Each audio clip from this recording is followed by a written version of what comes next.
നമസ്കാരം. ഇന്ന് നമ്മൾ സംസാരിക്കാൻ പോകുന്നത് വളരെ ഇൻട്രസ്റ്റിംഗ് ആയ ഒരു വിഷയത്തെക്കുറിച്ചാണ്. ഇന്ത്യയിലെ ഏറ്റവും വലിയ ബിസിനസ് കമ്മ്യൂണിറ്റിയായ ഗുജറാത്തികളെക്കുറിച്ചാണ് നമ്മൾ ഇന്ന് സംസാരിക്കുന്നത്.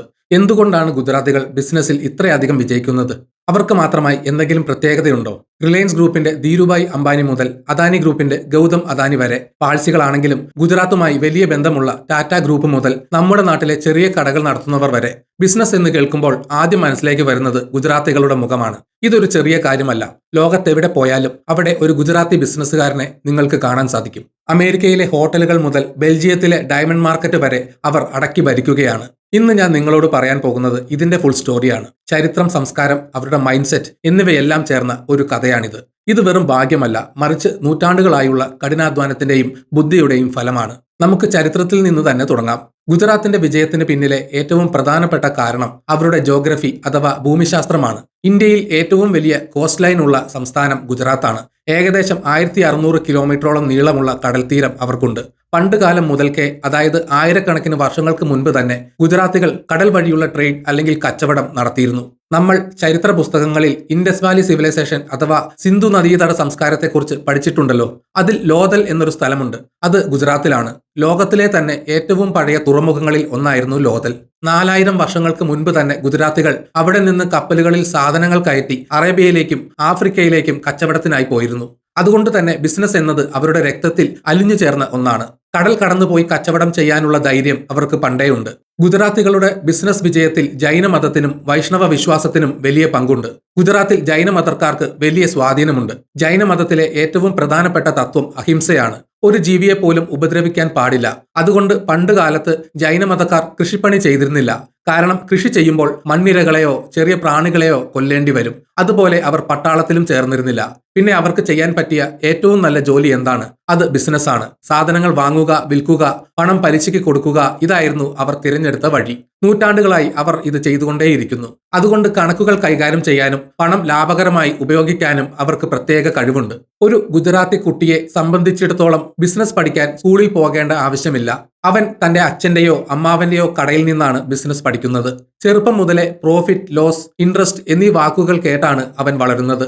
നമ്മുടെ നാട്ടിൽ കുട്ടികളോട് നന്നായി പഠിച്ച് ഒരു സർക്കാർ ജോലി നേടൂ എന്ന് പറയുമ്പോൾ ഗുജറാത്തി വീടുകളിൽ മാതാപിതാക്കൾ പറയുന്നത് സ്വന്തമായി എന്തെങ്കിലും തുടങ്ങൂ എന്നാണ്. ജോബ് സീക്കർ ആകുന്നതിനേക്കാൾ ജോബ് ക്രിയേറ്റർ ആകാനാണ് അവർക്കിഷ്ടം. ബ്രിട്ടീഷുകാർ ഇന്ത്യ ഭരിച്ചിരുന്ന സമയത്ത് ഗുജറാത്തികളുടെ ബിസിനസ് ലോകം മുഴുവൻ വ്യാപിച്ചു. ബ്രിട്ടീഷുകാർ ആഫ്രിക്കയിൽ റെയിൽവേ ലൈനുകൾ ഉണ്ടാക്കാൻ തുടങ്ങിയപ്പോൾ അവിടേക്ക് ധാരാളം ഇന്ത്യക്കാരെ ജോലിക്കായി കൊണ്ടുപോയി. കൂലിപ്പണിക്കാർ മാത്രമല്ല പോയത്, ഗുജറാത്തി കച്ചവടക്കാരും പോയി. അവർ അവിടെ ചെറിയ കടകൾ തുടങ്ങി. ആഫ്രിക്കയിലെ ഉൾഗ്രാമങ്ങളിൽ പോലും പോയി സാധനങ്ങൾ വിൽക്കാൻ അവർ മടിച്ചില്ല.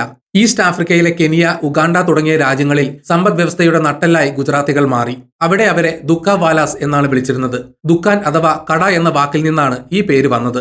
പക്ഷേ 1970കളിൽ ഉഗാണ്ടയിലെ ഏകാധിപതിയായിരുന്ന ഇദി അമീൻ അവിടെയുള്ള ഇന്ത്യക്കാരെയെല്ലാം പുറത്താക്കി. കയ്യിൽ കിട്ടിയതും കൊണ്ട് അവർക്ക് അവിടെ നിന്ന് ഓടിപ്പോകേണ്ടി വന്നു. ഇതൊരു വലിയ പ്രതിസന്ധിയായിരുന്നു. പക്ഷേ ഗുജറാത്തികൾ തളർന്നില്ല.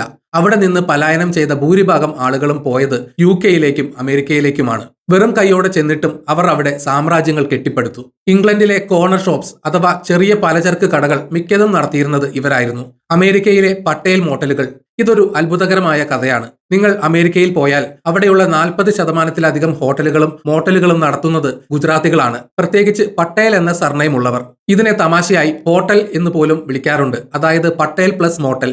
എങ്ങനെയാണ് ഇത് സംഭവിച്ചത്? ആദ്യകാലത്ത് അമേരിക്കയിലെത്തിയ ഗുജറാത്തികൾക്ക് വലിയ ജോലികൾ കിട്ടാൻ പ്രയാസമായിരുന്നു. അക്കാലത്ത് അമേരിക്കയിൽ ഹൈവേകൾക്കടുത്തുള്ള പല ചെറിയ മോട്ടലുകളും ലാഭത്തിലല്ലായിരുന്നു. ഗുജറാത്തികൾ ഈ മോട്ടലുകൾ ലീസിനെടുക്കാൻ തുടങ്ങി. അവരുടെ വിജയത്തിന്റെ രഹസ്യം കോസ്റ്റ് കട്ടിംഗ് അഥവാ ചിലവ് ചുരുക്കലായിരുന്നു. സാധാരണ ഒരു അമേരിക്കക്കാരൻ മോട്ടൽ നടത്തുമ്പോൾ അയാൾക്ക് റിസപ്ഷനിസ്റ്റ്, ക്ലീനർ, അക്കൗണ്ടന്റ് എന്നിങ്ങനെ പല ജീവനക്കാരെയും വെക്കണം. അവർക്ക് ശമ്പളം കൊടുക്കണം. എന്നാൽ ഒരു പട്ടേൽ മോട്ടൽ ഏറ്റെടുത്താൽ ആ മോട്ടൽ തന്നെയാണ് അവരുടെ വീട്. അച്ഛൻ റിസപ്ഷനിൽ ഇരിക്കും, അമ്മയും മക്കളും റൂം ക്ലീൻ ചെയ്യും, തുണി അലക്കും. പുറത്തു നിന്ന് ജോലിക്കാരെ വെക്കില്ല.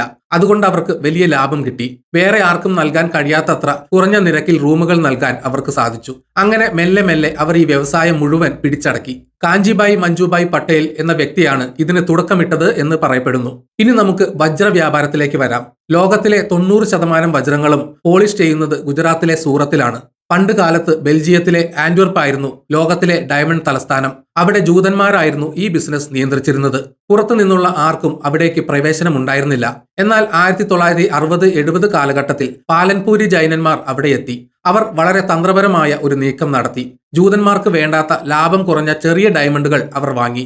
ഈ ചെറിയ ഡയമണ്ടുകൾ പോളിഷ് ചെയ്യാൻ വലിയ ബുദ്ധിമുട്ടാണ്, പക്ഷേ ലാഭം കുറവാണ്. ഗുജറാത്തികൾ ഈ ഡയമണ്ടുകൾ ഇന്ത്യയിലെ സൂറത്തിലേക്ക് അയച്ചു. അവിടെ വളരെ കുറഞ്ഞ കൂലിക്ക് തൊഴിലാളികൾ ഇത് പോളിഷ് ചെയ്ത് തിരികെ അയച്ചു. അങ്ങനെ ചിലവ് കുറച്ച് കൂടുതൽ വജ്രങ്ങൾ വിറ്റ് അവർ വിപണി പിടിച്ചു. മാത്രമല്ല, ഗുജറാത്തികൾക്കിടയിൽ പരസ്പര വിശ്വാസം വളരെ കൂടുതലാണ്. കോടിക്കണക്കിന് രൂപയുടെ ഡയമണ്ടുകൾ അവർ കൈമാറുന്നത് പേപ്പർ വർക്കുകൾ ഇല്ലാതെയാണ്. ഒരു വാക്ക് മതി അവർക്ക് ബിസിനസ് ചെയ്യാൻ. ഇന്ന് ആന്റ്വർപ്പിലെ ഡയമണ്ട് ബിസിനസ് പൂർണ്ണമായും ഗുജറാത്തികളുടെ കയ്യിലാണ്. ഗോവിന്ദ് ധോലാക്കിയ, സാവ്ജി ധോലാക്കിയ തുടങ്ങിയവർ ഇതിലെ വലിയ പേരുകാരാണ്. സാവ്ജി ധോലാക്കിയെ നിങ്ങൾ വാർത്തകളിൽ കണ്ടിട്ടുണ്ടാകും. ദീപാവലിക്ക് തന്റെ ജീവനക്കാർക്ക് കാറുകളും ഫ്ളാറ്റുകളും സമ്മാനമായി നൽകുന്ന മുതലാളിയാണ് അദ്ദേഹം. ജീവനക്കാരെ സ്വന്തം കുടുംബത്തെ പോലെ കാണുന്നതും ഗുജറാത്തി ബിസിനസിന്റെ ഒരു രീതിയാണ്. ഇന്ത്യൻ സ്റ്റോക്ക് മാർക്കറ്റ് എന്ന് കേൾക്കുമ്പോൾ തന്നെ ദലാൽ സ്ട്രീറ്റ് എന്നാണ് ഓർമ്മ വരിക. മുംബൈയിലെ ഈ തെരുവിന് ആ പേര് വരാൻ കാരണം തന്നെ ഗുജറാത്തികളാണ്. ദലാൽ എന്നാൽ ബ്രോക്കർ എന്നാണ് അർത്ഥം. 1875-ൽ പ്രേംചന്ദ് റായ്ചന്ദ് എന്ന ഗുജറാത്തി ബിസിനസ്സുകാരനാണ് ബോംബെ സ്റ്റോക്ക് എക്സ്ചേഞ്ച് സ്ഥാപിച്ചത്. ഏഷ്യയിലെ തന്നെ ആദ്യത്തെ സ്റ്റോക്ക് എക്സ്ചേഞ്ച് ആയിരുന്നു ഇത്. ഒരു ആൽമരത്തിന്റെ ചുവട്ടിൽ 4 ഗുജറാത്തികളും ഒരു പാഴ്സിയും ചേർന്ന് തുടങ്ങിയ കൂട്ടായ്മയാണ് ഇന്ന് കാണുന്ന വലിയ സ്റ്റോക്ക് മാർക്കറ്റായി മാറിയത്. ഗുജറാത്തികൾക്ക് റിസ്ക് എടുക്കാൻ പേടിയില്ല. ഓഹരി വിപണിയിൽ പണം ഇറക്കുന്നത് ഒരു ചൂതാട്ടമായിട്ടല്ല, മറിച്ച് ബുദ്ധിപരമായ ഒരു നിക്ഷേപമായിട്ടാണ് അവർ കാണുന്നത്. രാകേഷ് ജുൻജുൻവാല എന്ന ബിഗ് ബുള്ളിനെ നിങ്ങൾക്കെല്ലാവർക്കും അറിയാം. അദ്ദേഹവും ഒരു ഗുജറാത്തി കുടുംബത്തിൽ നിന്നുള്ളയാളായിരുന്നു. ഈ കഥ പൂർത്തിയാകണമെങ്കിൽ നമ്മൾ ചില വ്യക്തികളെ കുറിച്ച് കൂടി പറയണം. ധീരുഭായ് അംബാനി. ഇതൊരു സിനിമാ കഥ പോലെയുള്ള ജീവിതമാണ്. ഗുജറാത്തിലെ ഒരു സാധാരണ സ്കൂൾ അധ്യാപകന്റെ മകനായിരുന്നു അദ്ദേഹം. 17-ാം വയസ്സിൽ യമനിലെ ഏഡനിലേക്ക് ജോലി തേടിപ്പോയി. അവിടെ ഒരു പെട്രോൾ പമ്പിൽ പെട്രോൾ അടിക്കുന്ന ജോലിയായിരുന്നു അദ്ദേഹത്തിന്. അവിടെ വെച്ച് അദ്ദേഹം ബിസിനസിന്റെ ബാലപാഠങ്ങൾ പഠിച്ചു. ഷെൽ കമ്പനി എങ്ങനെയാണ് എണ്ണ വിൽക്കുന്നത് എന്ന് അദ്ദേഹം നിരീക്ഷിച്ചു.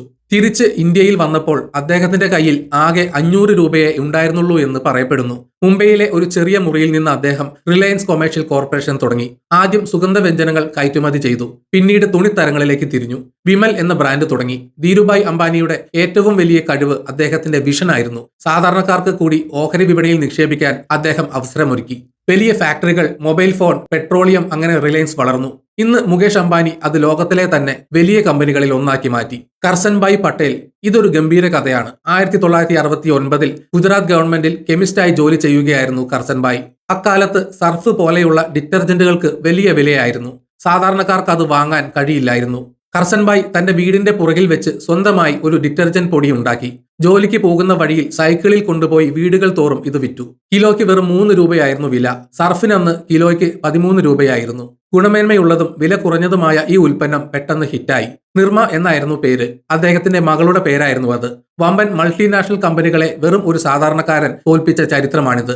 ഗൗതം അദാനി ഇന്നത്തെ കാലത്തെ ഏറ്റവും വലിയ ഉദാഹരണം. കോളേജ് പഠനം പാതി വഴിയിൽ ഉപേക്ഷിച്ച് മുംബൈയിൽ ഡയമണ്ട് സോർട്ടറായി ജോലി തുടങ്ങി. പിന്നീട് ഗുജറാത്തിലേക്ക് മടങ്ങി സ്വന്തമായി ബിസിനസ് തുടങ്ങി.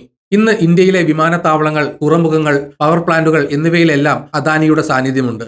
എന്താണ് ഇവരുടെ വിജയരഹസ്യം? ചുരുക്കത്തിൽ ഗുജറാത്തികളുടെ വിജയത്തിന് പിന്നിൽ പ്രധാനമായും 4 കാര്യങ്ങളാണുള്ളത്. റിസ്ക് എടുക്കാനുള്ള ധൈര്യം. പരാജയപ്പെട്ടാൽ അത് അവസാനമാണെന്ന് അവർ കരുതുന്നില്ല.